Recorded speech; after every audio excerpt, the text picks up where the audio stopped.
Salut à tous et bienvenue dans une vidéo sur le cycle de Calvin. Donc pour ceux qui étaient abonnés à la chaîne, je suis de retour, un petit peu. Ça faisait longtemps que j'avais pas fait de vidéo, et pour ceux qui découvrent la chaîne, bienvenue. On va faire aujourd'hui une vidéo sur le cycle de Calvin, un cycle qui est souvent compliqué à comprendre, à saisir les enjeux, dont on va tout décrypter aujourd'hui. Donc le cycle de Calvin, le voici. Donc on a une image que j'ai trouvée sur internet, j'ai mis le lien ici. Et donc le cycle se décompose en 3 phases, donc c'est très important parce que on n'a pas besoin de retenir toutes les étapes, il faut retenir les phases et ce qu'il s'y passe. Dans un premier temps, on a une phase de fixation, on aura ensuite une phase de réduction, et enfin une phase de régénération. Dans un premier temps, lors de la phase de fixation, on a 3 CO2, donc pour rappel, on est bien dans le stroma d'un chloroplaste. Donc on est après la phase photochimique, donc là on est vraiment au niveau de la cellule, hein, je précise pas. Mais donc on a 3 CO2 parce que la plante prend du CO2 de l'atmosphère, qui rentre via les stomates, qui arrive jusque dans ce compartiment cellulaire, intracellulaire, et donc qui est fixé par l'enzyme appelée la Rubisco. Donc l'enzyme Rubisco va fixer ces 3 CO2 au RUBP. Ok, donc le RUBP qui est le ribulose 1,5-bisphosphate, ribulose sous-entend 5 carbones. Donc on a 5 carbones, donc 3 fois 5 carbones, ici on a 15 carbones. On en rajoute 3, ça nous fait 18 carbones, et ces 18 carbones, grâce à l'enzyme Rubisco, produit 6 fois 3 Pg. Donc 6 fois 3 Pg, 6 3-phosphoglycérate. Donc le glycérate, c'est un composé à 3 carbones, donc on en fait 6 fois 3 carbones, 18. Donc le compte est bon. On a 3 fois 5 carbones plus 3 carbones qui sont transformés en 6 fois 3 carbones. Ok ? Donc là, le 3-phosphoglycérate, ici, à l'issue de la transformation avec la Rubisco, c'est bien un composé à 3 carbones. Et on en forme 6. C'est pour ça qu'après on a 6 ATP, 6 NADPH, etc. Ok ? Donc à l'issue de la première étape, nous avons formé 6 3-phosphoglycérates. Donc 6 composés à 3 carbones et un phosphate. Ensuite, on a la phase de réduction qui va transformer un 3-phosphoglycérate en glycéraldéhyde 3-phosphate. Okay ? Et cette étape de réduction, en fait, c'est un peu 2 sous-étapes. La première étape, toute simple, c'est la transformation de 3-phosphoglycérates en 1,3-biphosphoglycérate. C'est donc une phosphorylation. Qui dit phosphorylation dit consommation d'ATP, qui va lâcher un groupement phosphate, parce qu'à la place d'être du triphosphate, ça devient du diphosphate.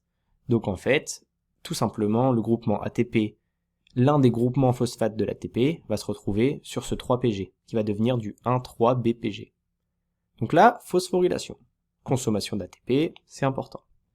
Ensuite, avec ce composé, le 1,3-biphosphoglycérate, on va le réduire avec le NADPH. Donc ce qui est important de noter, c'est que ce NADPH et l'ATP sont des pouvoirs réducteurs qui ont été formés au préalable lors de la chaîne photosynthétique. Cette chaîne photosynthétique a donc produit ces pouvoirs réducteurs qu'on utilise dans le cycle de Calvin.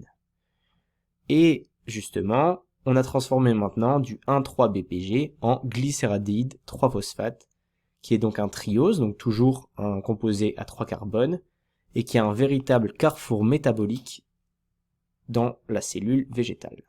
Donc maintenant, nous avons nos 6 fois glycéraldéhyde 3-phosphate, donc nos 6 composés à 3 carbones. Donc on voit bien ici que le carrefour, dont j'ai parlé précédemment, il intervient maintenant, là, tout de suite. Donc dans les 6, en fait on en garde 5 pour garder 15 carbones. Ok ? Et en fait, tout l'intérêt du cycle de Calvin, c'est bien de créer des sucres, de stocker de la matière organique, de l'énergie dans la matière organique, et les sucres, c'est vraiment la source d'énergie principale chez les végétaux. Donc là, en sortant un G3P ainsi, en fait, on a atteint l'objectif du cycle. On a pris du carbone, utilisé l'énergie qu'on a créée avant, pour créer ce sucre. Donc là, ce sucre qui sort du cycle, c'est l'objectif du cycle.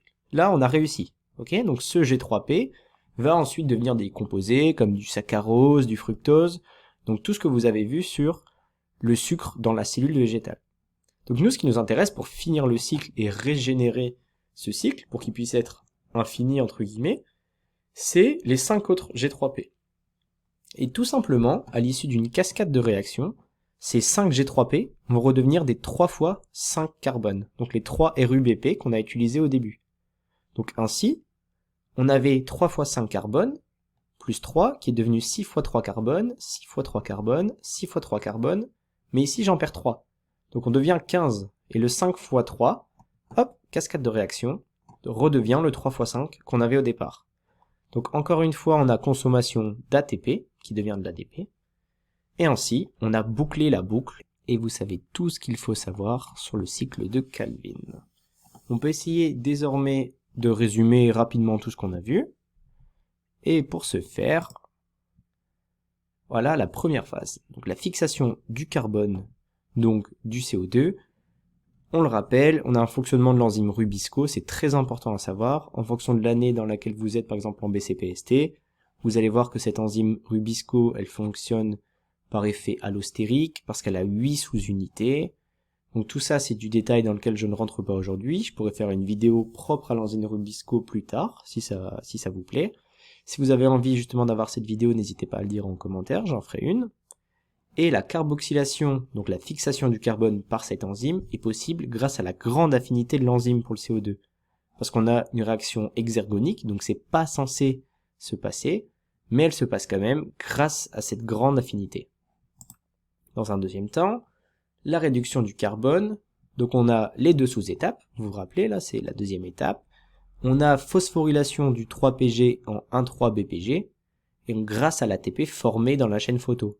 Donc si jamais, par exemple, vous devez discuter du fait que l'organisation cellulaire permet un couplage des réactions et un fonctionnement cohérent à l'échelle de la cellule, bah là on a un exemple. Parce que l'ATP qu'on vient de former dans un endroit très très proche sert directement, donc là c'est vraiment extrêmement efficace. Donc pareil, deuxième sous-étape, on réduit ce 1,3-BPG en G3P, grâce au NADPH formé plus tôt également, et ce G3P, vous pouvez le considérer comme un carrefour du métabolisme chez le végétal.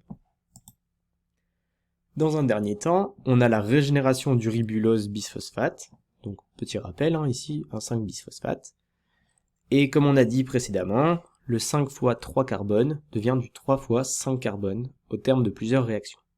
Et on a également une consommation de 3 ATP. Donc si on étudie le bilan métabolique, on a ici le bilan de la réaction, donc un point de vue purement chimique. Et si on s'intéresse aux notions d'enthalpie et de rendement, l'enthalpie globale de cette réaction est négative, donc c'est ce à quoi on s'attend. Et on consomme en tout 1710 kJ, donc qui viennent des 9 ATP et 6 NADPH. C'est ce qu'on a consommé lors de la chaîne photosynthétique avec l'énergie fournie par 10 protons, donc ça c'est un peu du détail. Et donc cette 1710 kJ, et on en stocke 480, donc dans ce triose phosphate, enfin dans ce triose tout court, pardon. Donc ça nous fait un rendement de 480 sur 1710, donc seulement de 0,28. Donc à discuter, est-ce que c'est beaucoup, pas beaucoup? On peut comparer à d'autres réactions en chimie végétale, dans le monde animal, ou même lors d'un moteur thermique chez l'humain par exemple. Donc voilà, on arrive à la fin de cette vidéo, j'espère que ça vous a plu, j'espère que ça a répondu à vos questions sur le cycle de Calvin. Et si vous avez des demandes de vidéos particulières, que ce soit en maths, physique ou SVT, bon plutôt physique, chimie, SVT, surtout demandez-les-moi, n'hésitez pas, envoyez-moi un commentaire ou un message, je me ferai un plaisir de vous répondre ou de vous aider lors de votre année de BCPST. Salut à tous et à bientôt.